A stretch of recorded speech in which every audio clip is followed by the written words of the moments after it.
주회와 묵상 사이, 설교와 나눔 사이, 말씀은 힘이다. 날마다 주님과. 오늘 우리에게 주시는 하나님의 말씀 역대하 9장 1절부터 12절까지 말씀입니다. 오늘 말씀에는 솔로몬이 성전을 다 짓고 봉헌식까지 다 합니다. 그리고 난 다음에 하나님의 방법대로 성전을 중심으로 통치를 하게 되니까 다른 인근 나라들이 그 소문을 듣게 되고 이스라엘이 굉장히 부강한 나라가 되었더라. 그런데 우리와는 좀 다른 통치 방법으로 그렇게 통치를 하고 있다더라. 그 얘기가 파다하게 퍼져갑니다.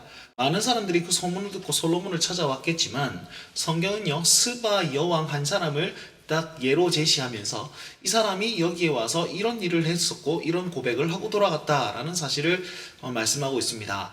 오늘 말씀에는요, 우리가 이 스바 여왕의 그 고백 속에서 우리가 이 땅을 어떻게 살아야 될까, 또 하나님 중심 그리고 성전을 중심으로 하는 그런 삶은 어떤 삶이어야 하며, 또한 그런 삶을 살았을 때 나타나는 유익들, 우리가 추구해야 될 그 목표가 무엇인지를 좀 자세히 보여주고 있는 것 같습니다.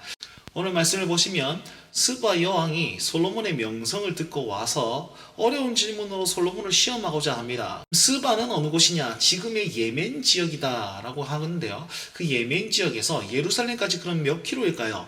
2300km, 2400km 정도 되는 곳입니다.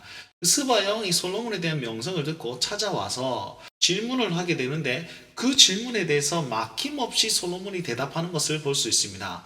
자, 이 당시만 해도 어떤 시나 아니면 자연적인 어떤 현상이나 지식적인 부분들을 토론하는 것이 외교의 한 일부분으로 작용했었습니다. 그래서 그 대화 속에서 솔로몬의 지혜가 다 드러났죠. 그 지혜는 어디서부터 나오는 거였습니까? 바로 하나님께서 주신 지혜였습니다. 우린 이것이 첫 번째가 되어야 됩니다. 신앙인으로서 사는 삶, 그 다음에 하나님을 중심으로 살아가는 삶은요, 하나님 주신 지혜가 제일 첫 번째가 되어야 됩니다. 세상적인 어떤 정보력이라든지 시대의 흐름 따라서 이렇게 감히보다도 그 모든 것 제일 첫 번째는 하나님의 말씀이 되어야 되고 하나님께서 주신 지혜가 되어야 됩니다.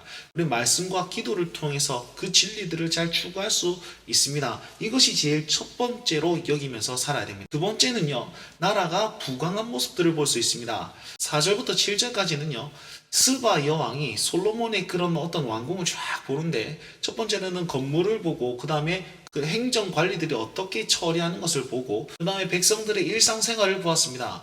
그것을 다 보고 나서 스바 여왕이 정신이 황홀했다라고 얘기를 합니다.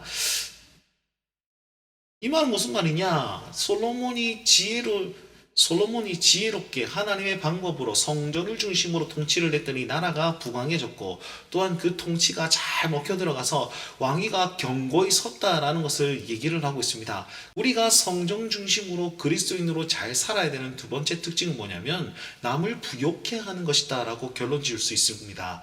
우리가 하나님을 섬기며 나아갈 때에 우리 역시 만족함을 누리고 다른 사람도 풍요롭게 되는 것을 목표로 하고 살아야 되겠다, 그렇게 적용할 수 있을 겁니다. 마지막 세 번째는 무엇이냐면 스바 여왕이 이렇게 얘기합니다. 야, 이 나라에 사는 모든 백성들과 신하들은 다 행복할 것 같다. 복되도다 사람들이여, 복되도다 신하들이여, 이렇게 얘기하죠.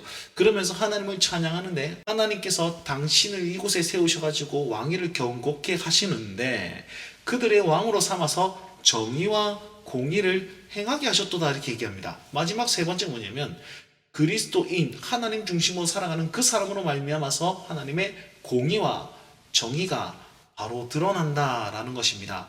세속적인 이 세상에는요, 정의와 공의를 드러내기가 엄청나게 힘들고 어렵습니다. 왜냐하면 자기만 생각하고 자기만 높아지려는 세상이기 때문이죠. 그러나 하나님의 백성들은요, 하나님을 두려워하기 때문에 정의와 공의를 바로 세우는 그런 삶을 살게 된다는 것입니다.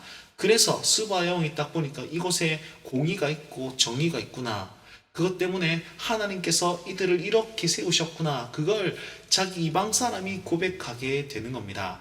자, 여러분, 우리 세 가지를 알아보았습니다. 첫 번째는 하나님의 지혜로 살아야 된다. 두 번째는 다른 타인을, 이웃을 부여하게 하며 살아야 된다. 마지막 세 번째, 우리의 삶으로 말미암아 정의와 공의가 바로 드러날 수 있는 그런 삶을 살아야 된다. 그것이 성전 중심, 다른 말로 하면 교회 중심적 삶으로 드러나는 모습이다 라는 것을 오늘 말씀을 통해서 살펴보았습니다. 오늘 이 말씀을 기억하시면서 내가 어떻게 살아야 될 것인지 구체적으로 적용하고 결단하실 수 있길 바랍니다. 오늘도 주님과 함께 동행하여 승리하십시오. 날마다 주님과